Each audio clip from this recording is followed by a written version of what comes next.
Let's get started with today's story.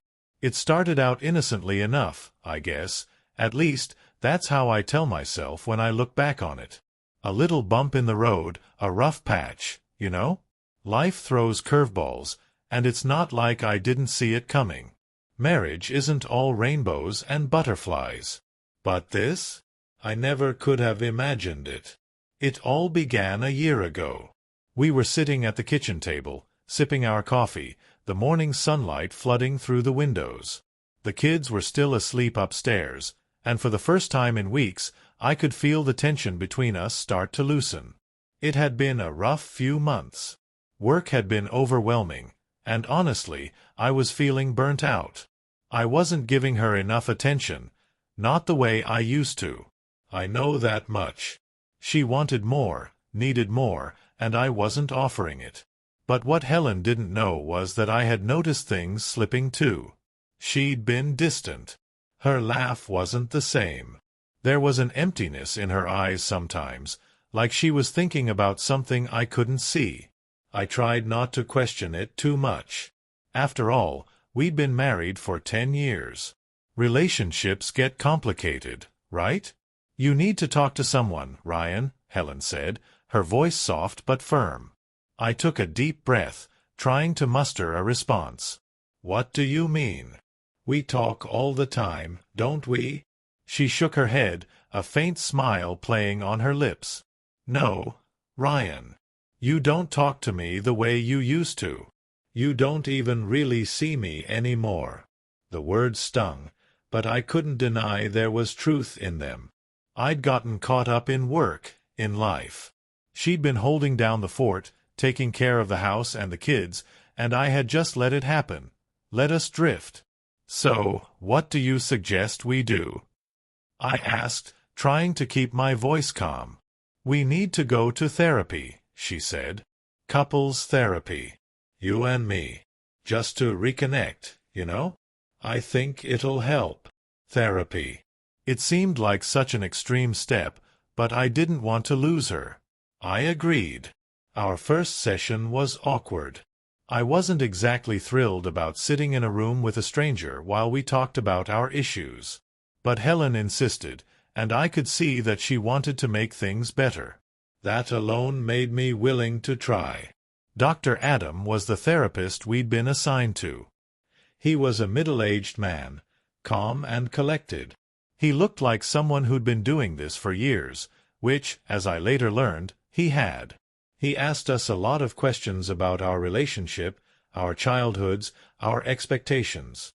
I thought I had a good grip on it, but I could see Helen was a little more emotional.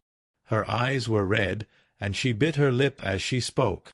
There's just so much distance between us, she admitted, her voice trembling. I don't feel loved anymore, not the way I used to. I looked at her, confused and hurt. What do you mean? I've been working hard for us.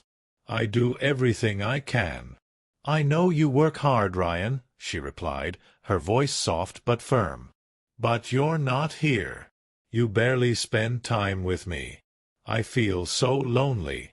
Dr. Adam nodded sympathetically, jotting down notes. He turned to me. Ryan, how do you feel about what Helen just said? I could feel the weight of the question on me. I don't know.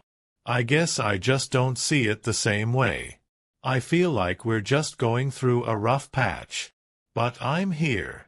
I'm not going anywhere. We kept going to therapy. At first, it felt like things were improving. Helen seemed more engaged, more open to talking. We started to reconnect, or at least I thought we were. But then, something shifted. One evening, after another session, Helen told me something that made my stomach churn. I think I should see Dr. Adam on my own for a while, she said, barely looking me in the eye as she stared at her phone. I think it'll help me work through some things. I was taken aback. What do you mean, on your own?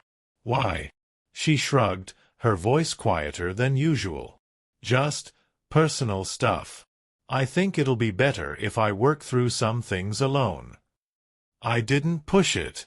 If she thought it was necessary, I was willing to let her have space.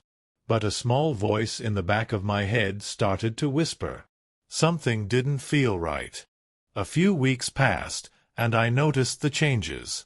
She was gone more often. Sessions with Dr. Adam, I assumed. But there was something about it that didn't sit right with me. Helen would come home late, her eyes tired, but there was a new distance between us. She started spending more time in the office, or at least, that's what she told me. But something felt off. I tried to shake the feeling. Maybe I was just being paranoid. After all, she had her reasons. But the nagging thought kept pushing its way to the forefront of my mind. Was she seeing someone else? I knew it was a possibility. We were both drifting in different directions, and maybe she had found someone who understood her better than I did. I had to know. I decided to follow her one day. It was a Friday afternoon when I made up my mind. Helen said she had a therapy session, and I knew this was the time to find out for sure. I waited until she left the house and then grabbed my keys. I followed her at a distance, trying to stay inconspicuous. She drove to the familiar office building, but instead of going inside, she parked in the back lot. I waited for a few minutes, and then I saw him. Dr. Adam. He walked out the back door of the building and approached her car. She got out of the driver's side, and they stood there talking. He was smiling, and she was laughing. It didn't look like a professional conversation. It looked like something more. Something personal. I felt my heart drop into my stomach. They hugged before she got back into her car. My mind raced. The therapist? Hugging my wife. This was more than just therapy. I couldn't deny it any longer. I followed them back to their office a few more times over the next few days.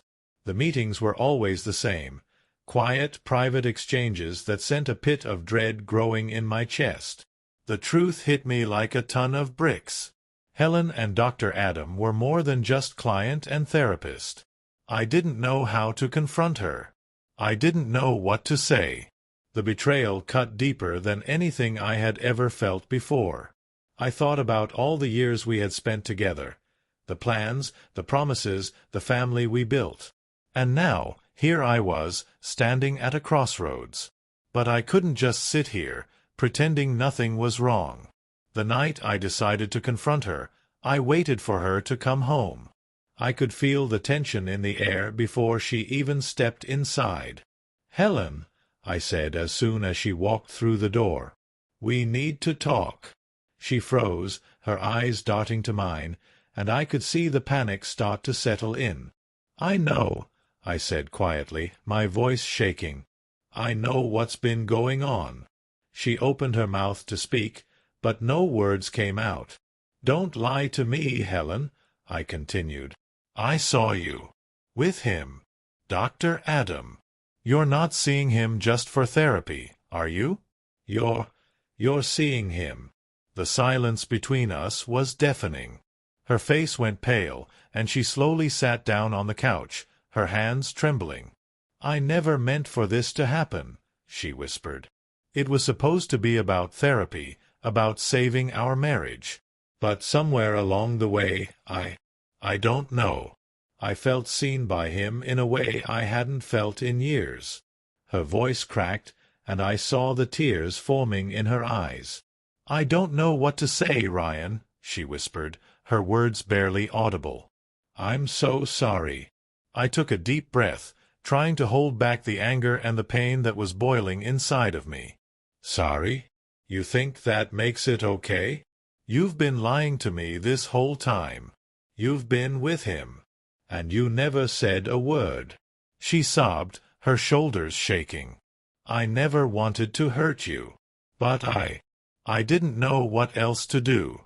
I didn't want to lose you, but I couldn't ignore what I was feeling." "Do you love him?" The question hung in the air like a heavy weight. Helen hesitated for a long moment, her eyes downcast. Finally, she nodded, her voice barely a whisper. "Yes, I think I do. I felt the world crumble beneath me. The love of my life, the woman I had spent a decade with, was in love with someone else. And that someone was the one person who was supposed to help us save our marriage. I didn't know what to say. What could I say? This was the hardest thing I had ever had to face.